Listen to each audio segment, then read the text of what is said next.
when Joe exposed his own terrible father. My real father was crazy. He was like a psychotic person. It strangely became a TikTok beef. You lied about me. Your father. You owe me a big apology. You'll need a bit of context. Joe was born in August 1967 to Joseph Rogan Sr. and his mother Susan Lembo. As a child, Joe thought his dad was awesome. Well, at the time, I thought that my father was like a hero. I think every kid thinks like that about his dad, especially if your dad is like an imposing figure. But at the age of only 5, his parents got divorced, at which point Joe and his mother moved to San Francisco, where she remarried, giving Joe a stepdad. Meanwhile, his biological father, Joseph Rogan Sr., lived his own separate life as a cop in New Jersey, leading him and Joe to completely lose contact. But as he entered his teens, Joe realized his father wasn't exactly a hero. In a 2015 Rolling Stone interview, Joe explained, "All I remember of my dad," he says, "are these brief violent flashes of domestic violence. But I don't want to complain about my childhood. Nothing bad ever really happened to me. It was just confusing, you know. He was just a very violent, scary guy. After the split, we moved to San Francisco and that was it. Never heard from him again." It was further mentioned that Joe really would rather not discuss the topic, made apparent by its lack of discussion on the podcast. For the first 4 years of the Joe Rogan Experience, he never once mentioned his biological father. But all of this changed on episode 118, when Joe began to expose exactly who his father was. All my damaged shit came from my real father before I was 7. My real father was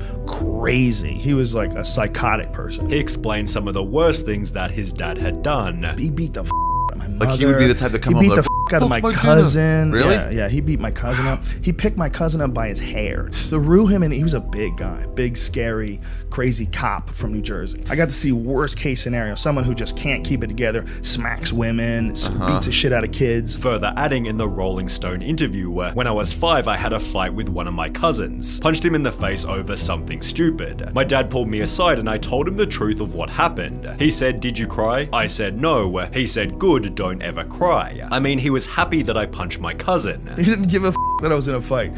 He just wanted to make sure there was no crying bitches in the street. It was that is intense. not great advice for a 5-year-old. I was punching everybody after that. I was like, all right, you're getting punched. It was so stupid. It was like the worst way of raising a child ever. At this point, however, Joe was barely famous, and as a result, his father won't respond directly to the allegations. All he will say is, "I don't talk about people the way they talk about me. That's not in my DNA. What's gone is gone." Despite his father denying the allegations, Joe had clearly been through something. There's something about like seeing someone you're close to who's an adult beating up like a 10 or 11-year-old. You ever see that before? To the extent that it changed who Joe was as a person. Is there a violent person in there? Oh yeah. Yeah, there's a lot of violence in me for sure. I don't know if it's genetic or learned or... Your mom and dad broke up early on. Is it connected to the dad at all? I'm sure it's connected to him also because he was violent and it made me feel very scared to be around him. But I also think it's connected in who he was as a human is transferred into my DNA. In the meantime, Joseph Rogan Sr. had 2 twin daughters, automatically making them Joe Rogan's half-sisters. One of them told the Daily Mail, "I was 19 years old when my father told me about Joe Jr. He was not even famous yet. He was a comedian and did a show called News Radio. We looked him up on the computer and emailed him asking to meet and explained that his father would also like to meet him. Joe did respond, but not kindly. He referred to my father as a sperm donor, so my sister and I backed off and never emailed him again.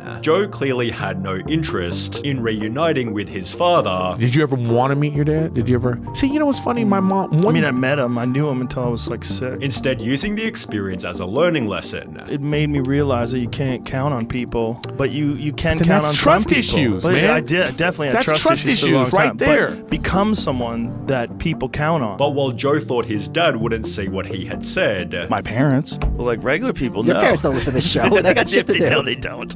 But if they did, they're boomers. They're course. full on. it turns out Joe Rogan Sr. had always been watching. Conveniently, after Joe had made hundreds of millions of dollars, his father and half-sister went public via TikTok. So for all you Joe Rogan fans out there, Joe's been telling his side of the story for 27 plus years.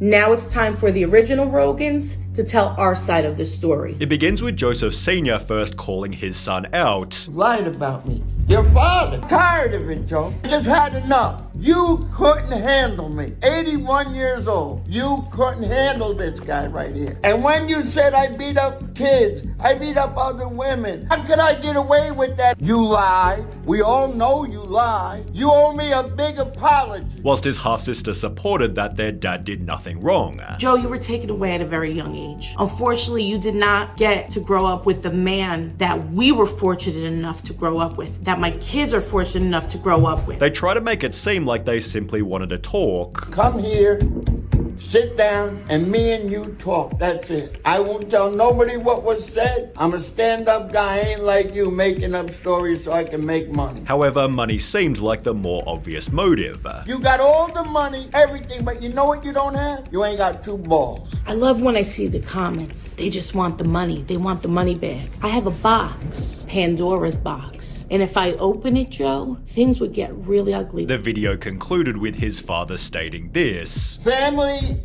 is everything. Leading him and the daughter to get mercilessly roasted. Family is everything. The guy who left his kid. Son, now that you're worth 500 million, I want to fix our relationship. His dad was silent for 27 years about this. He conveniently waited until Joe Rogan was the most powerful voice in the country and worth 110 million to come back into his life and square everything up. If it was about blood, he would have been there 50 years ago making things right. Despite the heavy backlash, Joe's family doubled down, stating on a press tour, "Growing up, my sister and I just had such a happy childhood. I just can't tell everyone enough what a great father we have. God has blessed us," she said. "My father has never been violent ever. That is why Joe Jr.'s claims are such a shock to us. My father has never even raised his voice to us. He is the epitome of a wonderful father." However, a podcast episode they did shortly after again portrayed the opposite. Joseph Sr. introduced his son like this. As he was growing up, what did you notice in Joe? He was soft.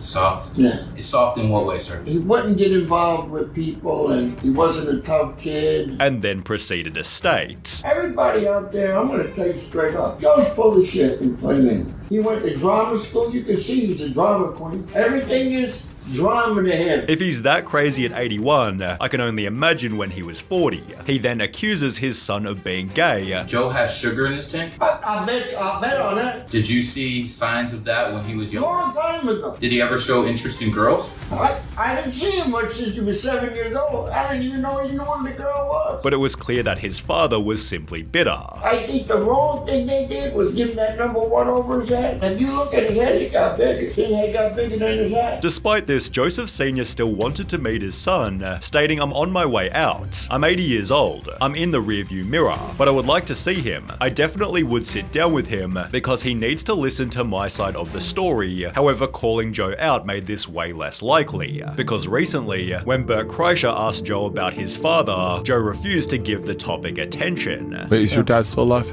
Yeah. Is your dad still alive? Yeah, allegedly.